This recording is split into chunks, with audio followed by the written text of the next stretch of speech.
అల్పపీడనం ప్రభావంతో కురుస్తున్న వర్షాలకు కొన్ని ప్రాంతాల్లో పంటలు దెబ్బతిన్నాయని, వర్షాల అనంతరం పంట నష్టం వివరాలు సేకరించి రైతులకు సాయం అందేలా చూడాలని సీఎం చంద్రబాబు ఆదేశించారు. భారీ వర్షాల సమాచారాన్ని ఎప్పటికప్పుడు రైతులకు చేరేలా చూడాలని సూచించారు. అన్ని స్థాయిల్లో అధికారులు పూర్తి అప్రమత్తంగా ఉండి పనిచేయాలని ముఖ్యమంత్రి ఆదేశించారు. అల్పపీడన ప్రభావంతో ఉత్తరాంధ్రలో కురుస్తున్న భారీ వర్షాలపై సీఎం చంద్రబాబు నాయుడు సమీక్ష చేశారు. సీఎంఓ అధికారులు ఆయా జిల్లాల్లో ప్రస్తుత పరిస్థితులపై ముఖ్యమంత్రికి వివరించారు.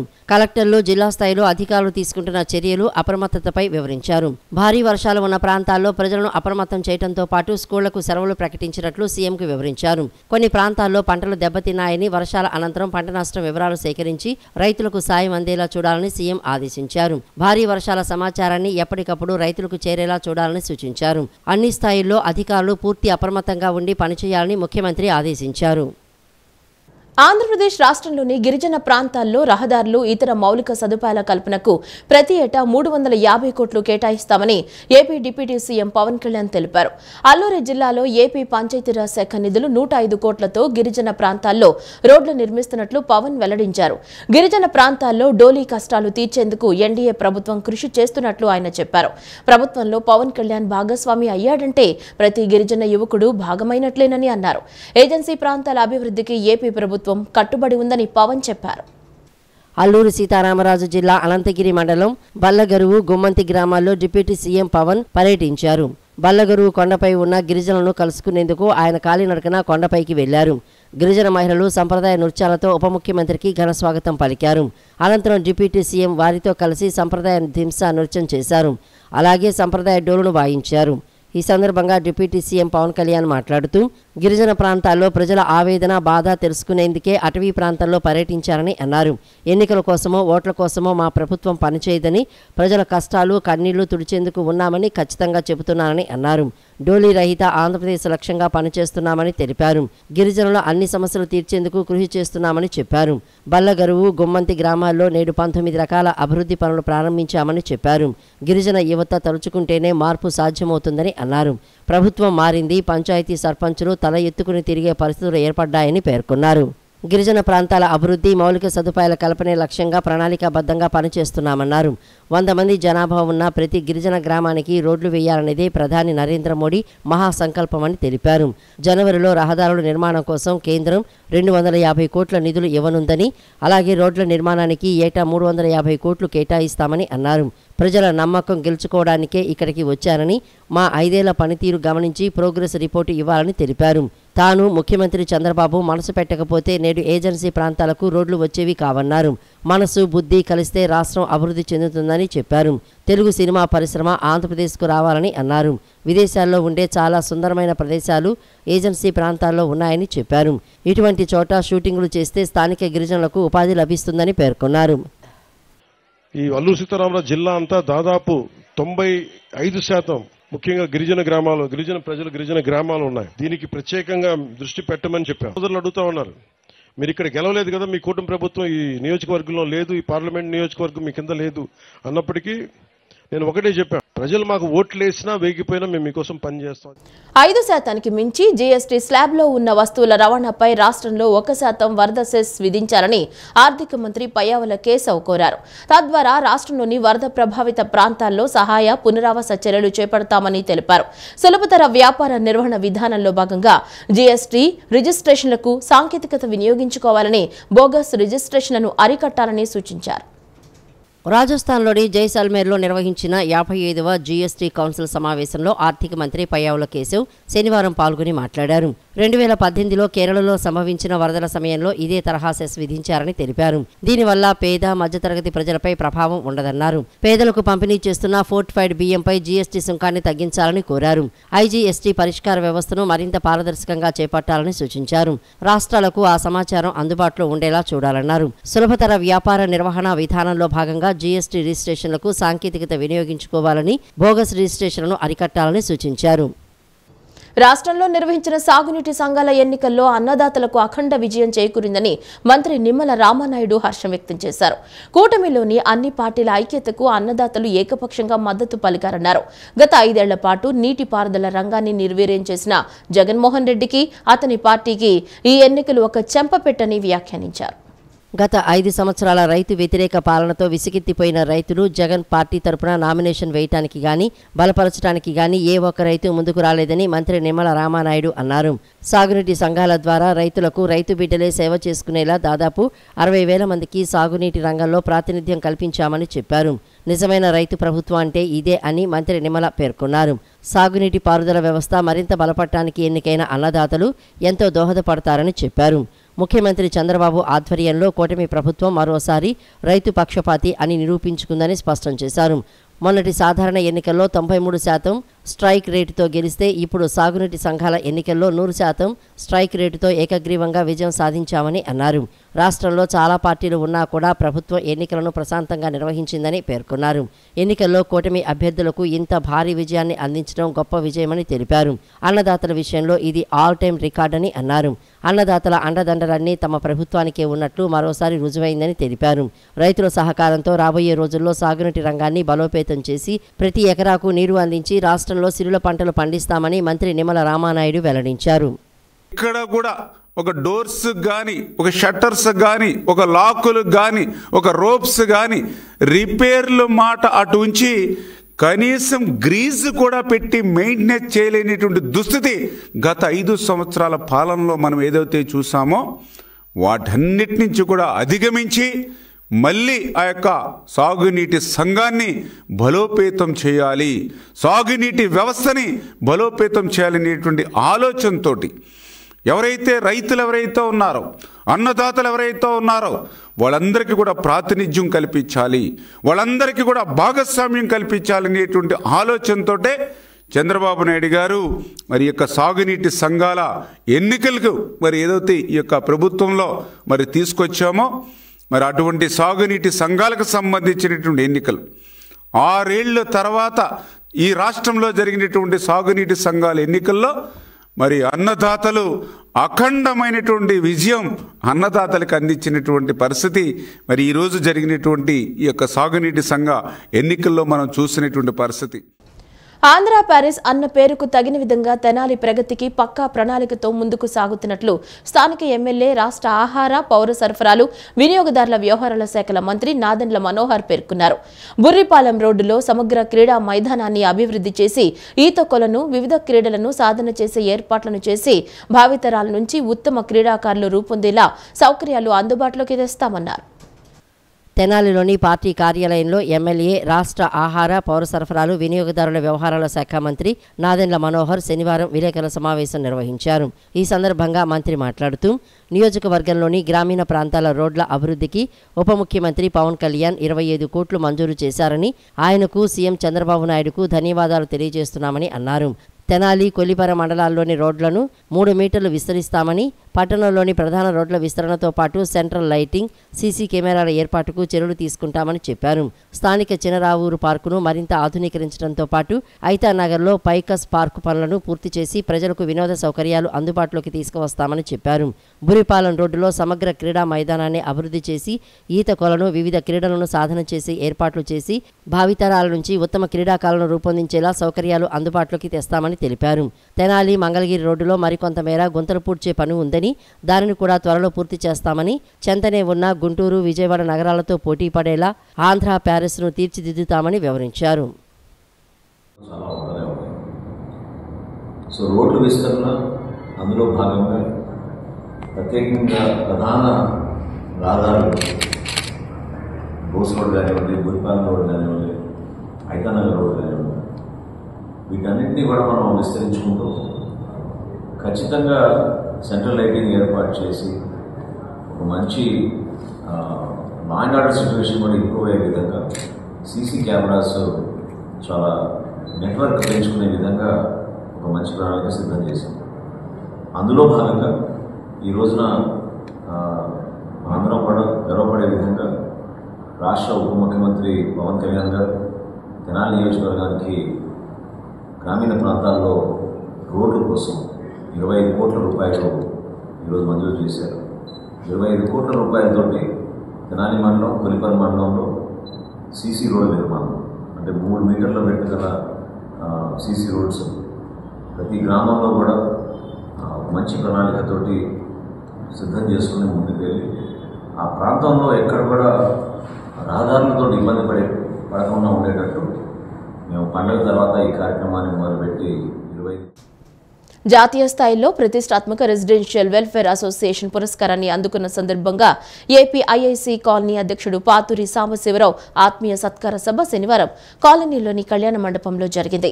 ఈ కార్యక్రమానికి ముఖ్య అతిథిగా ఎమ్మెల్యే గద్దె రామ్మోహన్, నగర పోలీస్ కమిషనర్ ఎస్వి రాజశేఖర్ బాబు, సిపిఎం జాతీయ సమితి కార్యవర్గ సభ్యులు అక్కినేని వనజ, రాష్ట్ర కార్యదర్శి వర్గ సభ్యులు సిహెచ్ బాబురావు పాల్గొన్నారు.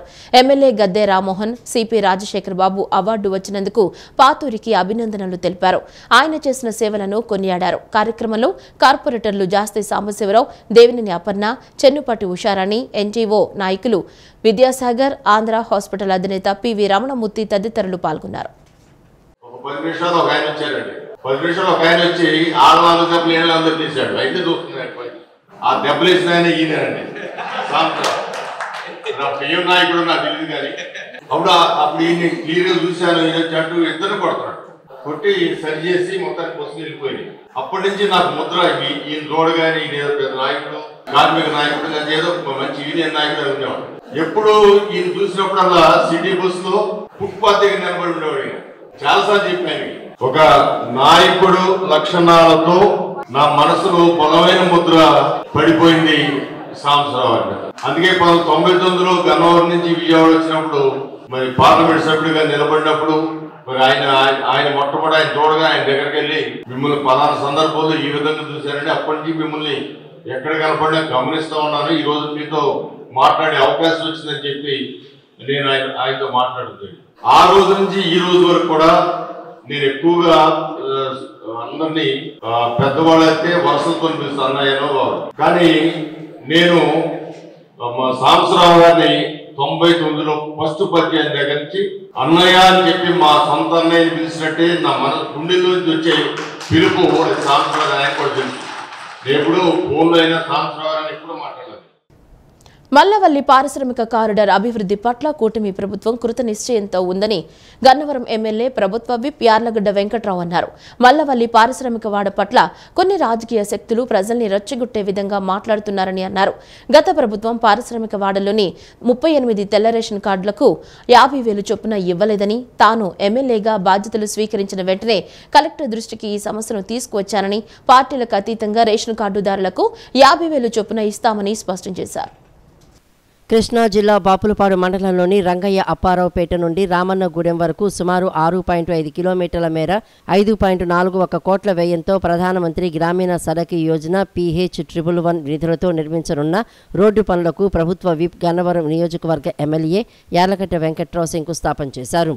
ఈ సందర్భంగా ఆయన మాట్లాడుతూ, గత ప్రభుత్వం పారిశ్రామిక వాడలోని 38 తెల్ల రేషన్ కార్డుదారులకు 50,000 రూపాయల చొప్పున ఇవ్వలేదని, తాను ఎమ్మెల్యేగా బాధ్యతలు స్వీకరించిన వెంటనే కలెక్టర్ దృష్టికి ఈ సమస్యను తీసుకువచ్చారని, పార్టీలకు అతీతంగా రేషన్ కార్డుదారులకు 50,000 చొప్పున ఇస్తామని స్పష్టం చేశారు.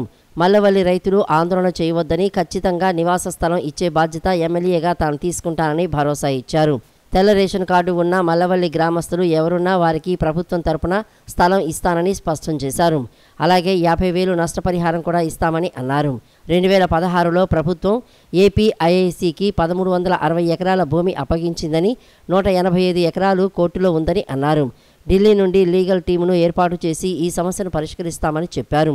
ప్రస్తుతం ఉన్న 1360 ఎకరాలకు 479 తోడైతే మంచి పారిశ్రామిక కారిడార్ అవుతుందని అన్నారు. 183 కంపెనీలు ఇక్కడ పరిశ్రమలు ఏర్పాటు చేసేందుకు ముందుకు వస్తున్నాయని, సుప్రీం సొల్యూషన్స్ 300 కోట్లు పెట్టుబడులు పెట్టేందుకు ముందుకు వచ్చిందని గుర్తు చేశారు.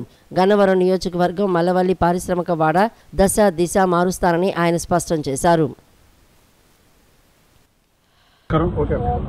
ఈరోజు ఈ రోడ్డు శంకుస్థాపన కార్యక్రమం, అలాగే బాపులపాడు మండలం పట్ల, మల్లవల్లి పారిశ్రామిక కారిడార్ పట్ల కృతనిశ్చయంతో మా ప్రభుత్వం ఉంది.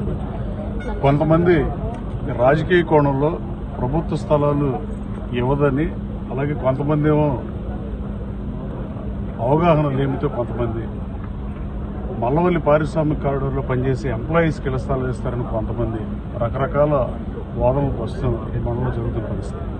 వాటికి పురుష పెట్టదలుచుకున్నా 1920 రేషన్ కార్డు హోల్డర్లు అయితే ఎవరైతే ఉన్నారో అది 80కి పెరిగినాయని దాని మీద భిన్నవాదంలోనే అధికారులతో ఇవాళ ఉదయం కూడా మాట్లాడారు. గత ప్రభుత్వం అప్పుడు ఇవ్వలేకపోయింది. 38 మంది వైట్ రేషన్ కార్డు హోల్డర్లకి 50,000 రూపాయలు చొప్పున ఇవ్వని లబ్ధిదారులకి ఇచ్చే కార్యక్రమం తీసుకుంటున్నాం. జిల్లా కలెక్టర్ నేను శాసనసభ్యుడైన ఫస్ట్ వీక్లో మలవల్లిలో వెళ్ళినప్పుడే చెప్పాను. ఆ ఎట్టి పరిస్థితుల్లో 38 మందికి కూడా పార్టీలకు అతీతంగా ఎవరైతే వైట్ రేషన్ కార్డు హోల్డర్లు ఉన్నారో వాళ్ళకి 50,000 అందజేస్తాం. అలాగే ఏదైతే 2 సెంటున్నర ప్రభుత్వం ఇస్తారన్న పరిస్థితి, అది 2 సెంట్లు వాళ్ళు అడిగిన పరిస్థితి. 2 సెంట్లు ఇచ్చినా సెంటున్నర ఇచ్చినా దానికి ఆందోళన చేయాల్సిన అవసరం ఆ గ్రామస్తులకి. దేశ ప్రధాని రాష్ట్ర ముఖ్యమంత్రి దార్శనికతకు అనుగుణంగా జిల్లాలోని ప్రతి ఇంట సూర్యఘర్తో ఆర్థిక స్వావలంబన వెలుగులు నింపాలని జిల్లా కలెక్టర్ డాక్టర్ జి లక్ష్మీషా అన్నారు. పథకాన్ని సద్వినియోగం చేసుకుని భావితరాలకు ఆరోగ్యకర పర్యావరణాన్ని వారసత్వ సంపదగా అందిద్దామని చెప్పారు. సూర్యఘర్ పథకం ద్వారా అధిక రాయితీతో చాలా తక్కువ పెట్టుబడితో ఉచితంగా సౌర విద్యుత్తును పొందవచ్చని, దీనివల్ల కుటుంబాలకు ఆర్థికంగా చేయూత లభించడంతో పాటు పర్యావరణ సమస్యలకు అడ్డుకట్ట వేయొచ్చన్నారు. నగరంలోని తుమ్మలపల్లి కళాక్షేత్రంలో డిఆర్డీఏ విద్యుత్ శాఖ ఆధ్వర్యంలో గ్రామీణ పట్టణ స్వయం సహాయక సంఘాల మహిళలకు పీఎం సూర్యఘర్ పథకంపై అవగాహన సదస్సు జరిగింది. ఈ సదస్సుకు ముఖ్య అతిథిగా హాజరైన కలెక్టర్ లక్ష్మీస మాట్లాడుతూ 25 ఏళ్ల కాలంలో పథకం ద్వారా 1000 బిలియన్ యూనిట్ల విద్యుత్ ఉత్పత్తి ద్వారా 720 మిలియన్ టన్నుల మేర కార్బన్ డయాక్సైడ్ ఉద్గారాలను తగ్గించవచ్చంటే పర్యావరణం పరంగా ఈ పథకం ద్వారా ఎంత మేలు జరుగుతుందో, భూతాపానికి ఏ మేరకు అడ్డుకట్ట పడుతుందో అర్థం చేసుకోవచ్చన్నారు. 2 లక్షల విలువైన 3 kW సోలార్ ప్యానెళ్లను 78,000 రాయితీతో ఇంటి పైకప్పు పైన ఏర్పాటు చేసుకోవచ్చన్నారు. 20,000 లబ్ధిదారు వాటాపోను మిగిలిన మొత్తాన్ని తక్కువ వడ్డీతో బ్యాంకు రుణంగా పొందవచ్చన్నారు. 4 ఏళ్లలోనే పెట్టిన పెట్టుబడి తిరిగి వస్తుందని, దాదాపు 20 ఏళ్ల పాటు ఉచితంగా విద్యుత్ పొందవచ్చన్నారు. మన అవసరాలకు సరిపడా మిగిలిన సౌర విద్యుత్తును గ్రిడ్కు ఇవ్వడం ద్వారా యూనిట్కు ₹2.09 ఆదాయం పొందవచ్చని, ఈ విధంగా గత 3 నెలల్లో జిల్లాలో 500 సూర్యఘర్ కనెక్షన్లకు విద్యుత్ సంస్థలు 22 లక్షలు చెల్లించాయని వివరించారు. ప్రస్తుతం జిల్లాలో 601 సూర్యఘర్ కనెక్షన్లు ఉన్నాయని, వీటిని 2 లక్షలకు చేర్చి పథకం అమల్లో జిల్లాను నెంబర్ 1గా నిలపాలని పేర్కొన్నారు. ఎలక్ట్రిసిటీ కట్ అవుతుంది. సో కొన్ని ప్రాంతాల్లో అయితే బిల్లు ఇక 3 రోజులు 2 రోజులు డిలే అయినా కూడా కట్ చేసేస్తుంటారు. ఆటోమేటిక్ కూడా ఉంటుంది, కట్ అయిపోతుంది. సో మనకి ఇప్పటివరకు తెలిసింది ఏంటి, మనము బిల్లు కట్టాలి, ఎలక్ట్రిసిటీ బిల్ మనం కట్టాలి. కానీ ఇప్పుడు ఎలాగొస్తుంది, ఎలక్ట్రిసిటీ వాళ్ళు మనకు బిల్ కడతారు, ఎలక్ట్రిసిటీ వాళ్ళు వచ్చి మీకు బిల్ కడతారు. సో గత 3 నెలల్లోనే మన జిల్లాలోనే 22 లక్షల బిల్లు ఎలక్ట్రిసిటీ వాళ్ళు మీకు కట్టారు. ఎవరైతే ఇప్పుడు ఇన్స్టాల్ చేసుకుని ఉన్నారో 500 కుటుంబాలు మన జిల్లాలో, కేవలం వాళ్ళకి 22 లక్షలు డిపార్ట్మెంట్ వెళ్ళి వాళ్ళకి, అమ్మ ఇదిగో మీరు తయారు చేసిన ఎలక్ట్రిసిటీ, మీరు ఉత్పత్తి చేసిన ఎలక్ట్రిసిటీ ఇక మేము మీకు బిల్లు ఇస్తున్నాం తీసుకోండి అని ఇచ్చి వచ్చారు. అంటే ఇది రివర్స్ అయ్యింది ఇప్పుడు. సో ఇది ఈ 500 మందికే కాదు, జిల్లాలో ఉన్న 7 లక్షల కుటుంబాలు కూడా ఈ ప్రకారంగా బెనిఫిట్ పొందాలనేదే మా ఉద్దేశం. సో దీనికోసము మీరందరూ సహకారము, మీరందరూ దీన్ని అర్థం చేసుకొని, సో మేము ఇంటికి వెళ్ళి దీని గురించి ఆలోచించి మీకు రిజిస్టర్ చేయడానికి కానీ, మీకు బ్యాంక్ లోన్ టైప్ చేయడానికి కానీ, వచ్చి మీకు ఇన్స్టాల్ చేయడానికి కానీ అన్నీ సంసిద్ధంగా ఉన్నాం. కూటమి ప్రభుత్వ ఎన్నికల హామీల్లో కీలకమైన ఆర్టీసీ బస్సుల్లో మహిళలకు ఉచిత ప్రయాణం పథకం అమలుపై అధ్యయనానికి ప్రభుత్వం మంత్రివర్గ ఉపసంఘాన్ని నియమించింది. రవాణా శాఖ మంత్రి మండిపల్లి రాంప్రసాద్ రెడ్డి చైర్మన్ గా, మహిళా శిశు సంక్షేమ శాఖ మంత్రి గుమ్మిడి సంధ్యారాణి, హోంమంత్రి అనితలను ఉపసంఘంలో సభ్యులుగా నియమిస్తూ శనివారం ఉత్తర్వులు జారీ చేసింది. రవాణా శాఖ ముఖ్య కార్యదర్శి కాంతిలాల్ దండే కన్వీనర్గా వ్యవహరిస్తారు. ఆర్టీసీ బస్సుల్లో మహిళలకు ఉచిత ప్రయాణం పథకం అమలుపై అధ్యయనానికి ప్రభుత్వం మంత్రివర్గ ఉపసంఘాన్ని నియమించింది. రవాణా శాఖ మంత్రి మండిపల్లి రాంప్రసాద్ రెడ్డి చైర్మన్ గా, మహిళా శిశు సంక్షేమ శాఖ మంత్రి గుమ్మడి సంధ్యారాణి, హోంమంత్రి అనితలను ఉపసంఘంలో సభ్యులుగా నియమిస్తూ శనివారం ఉత్తర్వులు జారీ చేసింది. రవాణా శాఖ ముఖ్య కార్యదర్శి కాంతిలాల్ దండే కన్వీనర్గా వ్యవహరిస్తారు. వీలైనంత త్వరగా నివేదికలు అందజేయాలని ప్రభుత్వ ప్రధాన కార్యదర్శి నీరబ్ కుమార్ ప్రసాద్ ఉత్తర్వులో పేర్కొన్నారు. ప్రస్తుతం ఆర్టీసీ బస్సుల్లో మహిళలకు ఉచిత బస్ ప్రయాణం పథకం తెలంగాణ, తమిళనాడు, కర్ణాటక, పంజాబ్, ఢిల్లీలో అమలవుతోంది. తెలంగాణలో పల్లె వెలుగు ఎక్స్ప్రెస్ సర్వీసులు, హైదరాబాద్లోని సిటీ ఆర్డినరీ, మెట్రో ఎక్స్ప్రెస్లో వర్తింపజేస్తున్నారు. కర్ణాటకలో గ్రామీణ, నగర సర్వీసులో ఆర్డినరీ, ఎక్స్ప్రెస్ సర్వీసుల్లో అమల్లో ఉంది. తమిళనాడులో సిటీ ఆర్డినరీ, గ్రామీణ ఆర్డినరీ సర్వీసుల్లో మహిళలకు ఉచిత ప్రయాణ సౌకర్యం కల్పిస్తున్నారు. మంత్రివర్గ ఉపసంఘం వచ్చే నెలలో వివిధ రాష్ట్రాల్లో పర్యటించి అధ్యయనం చేయనుంది. అక్కడి అధికారులతో సమావేశమై పథకం అమల్లో ఉన్న సాధక బాధకాలు తెలుసుకుని పరిష్కార మార్గాలతో నివేదిక ఇవ్వనుంది. ఆ తర్వాత అన్ని ఏర్పాట్లు చేసుకుని ఉగాది నుంచి మన రాష్ట్రంలో మహిళలకు ఉచిత బస్సు ప్రయాణ పథకాన్ని అమలు చేసే అవకాశాలు ఉన్నట్లు తెలుస్తోంది. మాజీ సీఎం జగన్మోహన్ రెడ్డి పిచ్చి చేష్టల వల్ల రాజధాని అమరావతి నిర్మాణ ఖర్చు 30% పెరిగిందని ఎమ్మెల్సీ అశోక్ బాబు ఆరోపించారు. ఈ ఖర్చు పెరగడానికి జగనే కారణమని, ఈ డబ్బులు తన జేబులో నుంచి ఇస్తారో ఇవ్వరో ఆయన సమాధానం చెప్పాలని డిమాండ్ చేశారు. కూటమి ప్రభుత్వం నానా తిప్పలు పడి రాజధాని నిర్మాణం చేస్తుంటే బురద జల్లే ప్రయత్నం చేస్తున్నారని మండిపడ్డారు. టీడీపీ కేంద్ర కార్యాలయంలో ఎమ్మెల్సీ అశోక్ బాబు శనివారం విలేకరులతో మాట్లాడారు. అమరావతిపై విద్వేషంతో జగన్ 5 ఏళ్ల పాటు రాజధాని నిర్మాణ పనులు నిలిపివేశారని అన్నారు. ఇప్పుడు పనులు మొదలుపెట్టేసరికి నిర్మాణ ఖర్చులు విపరీతంగా పెరిగాయన్నారు. ప్రతి పని ఖర్చు కనీసం 30% పెరిగిందని అధికారులు అంచనా వేశారని తెలిపారు. ఈ అదనపు ఖర్చుకు ప్రజల డబ్బే ఖర్చు చేయాల్సి వస్తోందని పేర్కొన్నారు. పనులు ఆపకుండా కొనసాగించి ఉంటే ఈ అదనపు ఖర్చు ఉండేది కాదన్నారు. ఈ పాటికి రాజధాని నిర్మాణం పూర్తయి ఉండేదన్నారు. జగన్ విద్వేషపూరిత వ్యవహార శైలి వల్ల రాష్ట్రంలో వేల కోట్ల అదనపు భారం పడిందని, ఇది ప్రజల దృష్టికి రాకుండా అమరావతి నిర్మాణానికి వేల కోట్లు ఖర్చు చేస్తున్నారని జగన్ తన మీడియా ద్వారా దుష్ప్రచారం చేస్తున్నారని అన్నారు. కూటమి ప్రభుత్వం నానా తిప్పలు పడి రాజధాని నిర్మాణం చేస్తుంటే బురద జల్లే ప్రయత్నం చేస్తున్నారని మండిపడ్డారు. జగన్ ఇంకా పాత ఆలోచనతోనే ప్రయాణిస్తే ఈసారి 11 సీట్లు కూడా రావు అని అశోక్ వెల్లడించారు. రాష్ట్రంలో డబ్బులన్నీ క్యాపిటల్ అమరావతి మీద పెట్టాడని చెప్పి ఒక దుష్ప్రచారం. అసలు వీళ్ళకి బుద్ధి, జ్ఞానం, ఇంగితం ఏమైనా ఉంటే అమరావతి గురించి మాట్లాడే హక్కు సాక్షి కాదు కదా, వైసీపీ సభ్యంగా కట్టిన ఎవరికి లేదు. ఎందుకు నువ్వు మోసం చేసావు ప్రజల్ని? ఆ రోజు 2014-19లో అమరావతికి అంగీకారం తెలుపుతూ నువ్వు అధికారంలో రాగానే 3 రాజధానులు చెప్పి అమరావతిని ఏ స్థాయిలో నాశనం చేశారంటే, ఇది శ్మశానం అని ఒక నాయకుడు, ఇది ఇంకోటని ఇంకో నాయకుడు, ఇవన్నీ గ్రాఫిక్స్ అని ఒక నాయకుడు, ఇష్టం వచ్చినట్టు వాగారాళ్ళు. ఇంకా దౌర్భాగ్యం ఏంటంటే అమరావతిలో కట్టడానికి పెట్టిన ఇసుక, కంకరు, పైపులు కూడా దోసుకుపోయారు ఒక ఎంపీ, ఒక ఎమ్మెల్యే, ఈ ప్రాంత ఎంపీ, ఎమ్మెల్యే. ఇంత దిగజారిన తనంతో వీళ్ళు అమరావతి గురించి వాళ్ళ డబ్బులన్నీ అమరావతి ఖర్చు పెడతారంటే ఖర్చు పెడతారు. ఖచ్చితంగా అమరావతి కోసం డబ్బులు ఖర్చు పెడతారు. మీలాంటి ఎదవలకు తెలియకపోవచ్చు అమరావతి ఎలా జరుగుతుందని. అమరావతి అనేది సెల్ఫ్ ఫైనాన్స్ ప్రాజెక్ట్. అది ఓ ప్రాజెక్ట్ కానీ చూడాలి. నారాయణ సాగర్ ప్రాజెక్ట్ కట్టారు, నీళ్లు వస్తున్నాయి, భూమి తడిచింది, పంటలు పండుతున్నాయి, జీడిపి పెరిగింది. పోలవరం ఎందుకు కడుతున్నాం? National project ఎందుకయింది?